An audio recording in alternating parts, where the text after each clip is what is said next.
If you go to high school or college in the UK, I guarantee that this story will be relatable to you in one way or another.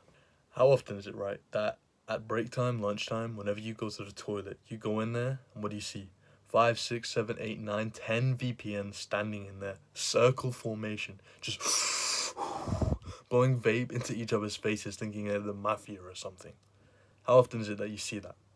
Near enough every day for me. It's a daily occurrence. But why do they choose to do that? Why is it that they've developed themselves around doing this? Why is it that they haven't chose the righteous path to self-improvement? It's because of the people who they've surrounded themselves with, their environment. If they had chosen to surround themselves with men who would push them, men who wouldn't be afraid to acknowledge their weaknesses, men who aren't afraid to criticize and tell them how to work on themselves, they would have never ever gone down that path. Having a good social circle is crucial to your development as a man. If you have a negative one, it can set you up for unsuccess there and then if you choose to stick with it. However, if you choose to surround yourself with people who are going to push you, people who aren't afraid to criticize, people who are having desirable traits like discipline, willpower, all of these masculine traits, if you choose to surround yourself with men like that, inevitably you will absorb their traits and become more like them and push yourself to become more than them.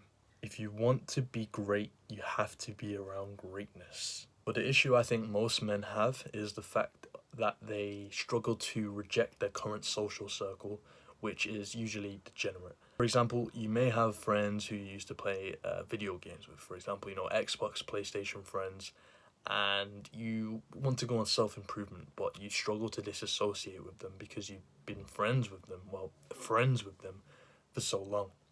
Here's the truth. If you stay friends with them, it's going to be much worse for you in the long term than it would be if you disassociated with them. See yourself a year down the line in the instance that you stayed friends with them. Where do you see yourself? Do you see yourself as a successful businessman, getting the physique you wanted, getting the wife you wanted?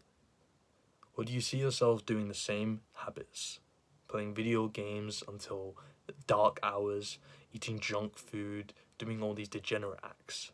Where do you see yourself staying with that friend group? Chances are it is not the first option, it's the second.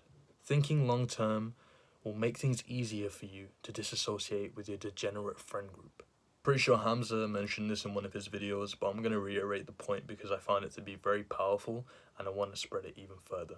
The friends who you formed off of degenerate acts such as playing video games are not your friends. You and each other are friends with the drug that you are doing. It's not that you were friends with each other because you enjoyed each other's company.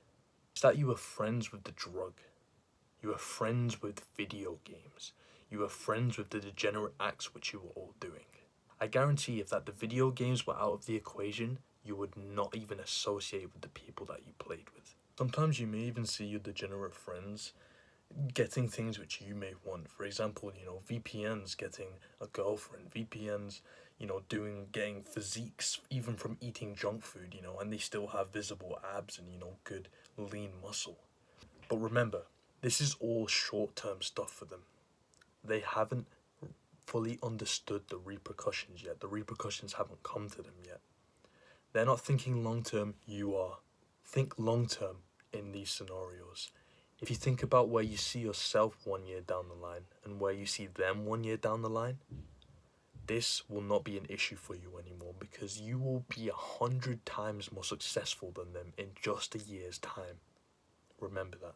So, if you want to really make a good social circle for yourself, chances are you're not going to find it in college or high school. Unfortunately, the vast majority of people are degenerate. So, if you truly want a good social circle, you have to go to places where you know people on self-improvement will likely be. For example, going to the gym, joining a fitness class of some sort, so boxing, MMA, something of the sort. Places where you know people like that will be. The best element of having a social circle of like-minded men who are going to push you to be stronger, better, and pushing you towards being the best version of yourself is the competition element.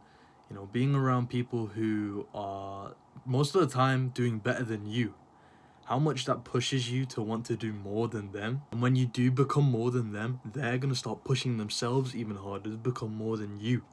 And it's just a slingshot, you know, of you reach that level, they reach that level, and it's just an ever going cycle, which is very, very beautiful. And you know, it's just going to push you that much further to reaching your fullest potential in life. You know, there's accountability as well, where you tell your brothers these things and you cannot let them down, so you have to do these things. You have to build these habits to get stronger so that you're keeping your word to them. You have to. It's a man's job to keep his word, especially to his brothers. So it's just a beautiful thing to have a social circle like that of strong men and people who are going to push you to become the most you possibly can be. Yeah, that is pretty much everything I wanted to cover. Just a short, sweet video on the importance of social circles.